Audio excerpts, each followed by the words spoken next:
Yeah? Sound is. And this is my camera. Hi.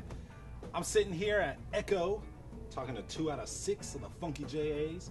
Got Brandon and St. Clair. Guys, what's going on?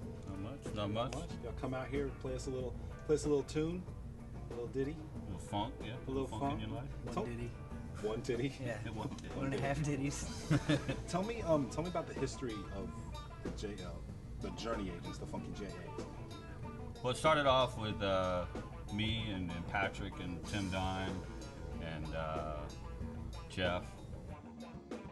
We brought Brandon in, and I'm still kind of the new guy. yeah, right, a year into it. The dude is really good at mapping things out and writing funky ass tunes out. So. I don't know about that. I mean, I think it's changed colors pretty dramatically since Yes, it has. the old days. But correction, I'm no longer actually the new guy. There's another drummer That's true. involved now. So That's right. Hector so I'm is, kind of a veteran now. You're kind of the I'm veteran. kind of the They grandfather. look to you now. for advice. Right. I'm like the Mr. Miyagi of the group. Why'd y'all decide to go with the genre that y'all went with? Well, it wasn't a financially driven decision. No, not at all. It was, Not at all. you know, we're still kind of at the weirdo kid table in the cafeteria, you know, but That's true. we're kind of, you know, it's just something I think we've always been into. I've always been into it, you know, just jazz and funk. And, you know, you say funk band, and people think you're out doing ladies' night at the Brick House, in all Richmond. the great. Right.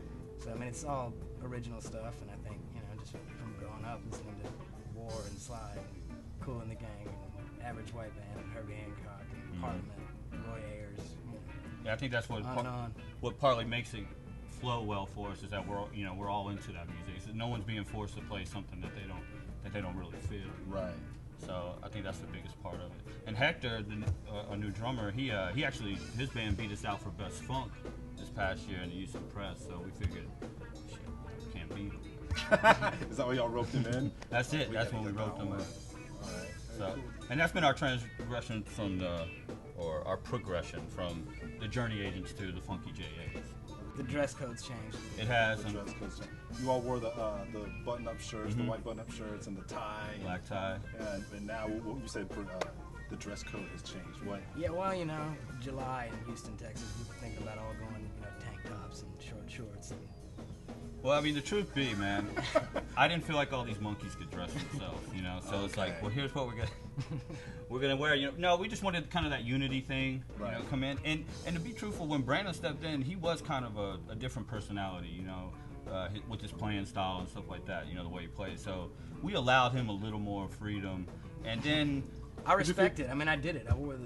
You know, he did. He wore he got some. the some first nice show Adidas I played with pants. them. The first show I played with them, I showed up in the full, you know, get up and everything like that, and So they people laughed. showed up and they were like, "Oh, cool! They have valets here." Yes, and that was another Like, thing is. That kind of set the ball rolling downhill for me. I Right. still did it. Bohemios on the east side, people were like, "Wow, valets!" Right. Yeah. Classic. Nice. So you didn't get to drive any fancy cars or get tips? Not that day. No. You didn't take advantage of that? I mean, the cars and all that came later. I'd say. Yeah, I think Once we've the gotten money more. started rolling in. You know. I think we've gotten more tips when people think that we're waiters in the joint after we've played than we have when we're actually on stage. But you know, that's all right. That's terrible. Working it. It's not about the money. Obviously, you have a Facebook site like anyone else. We discussed it and decided that, you know, computers are. I think they're going to be. Yeah, the way of the future, man. I think people are going to start checking stuff like that out Oh, before yeah. long, going to, you know, websites and stuff like that. I mean, the card catalog days are numbered, so we're trying to get more of an electronic presence. Okay. So, And see, that's the type of insight he brings, you know. That's how people funk. not an IT guy per se, but Right. I have some visions He has of what, knowledge. what may be to come. So for now, fans, if you guys want to see what's going on with the Funky JAs, you haven't changed the name on Facebook yet. It's still Not the yet. Journey Agents. So look at the Journey Agents, become a fan, check these guys out. St. Clair, Brandon, thanks for sitting down and talking to me about the Funky JAs. Okay. Thank you. Thanks for having us, Jeff. Thanks, guys. Thank you. Can we do that all over again?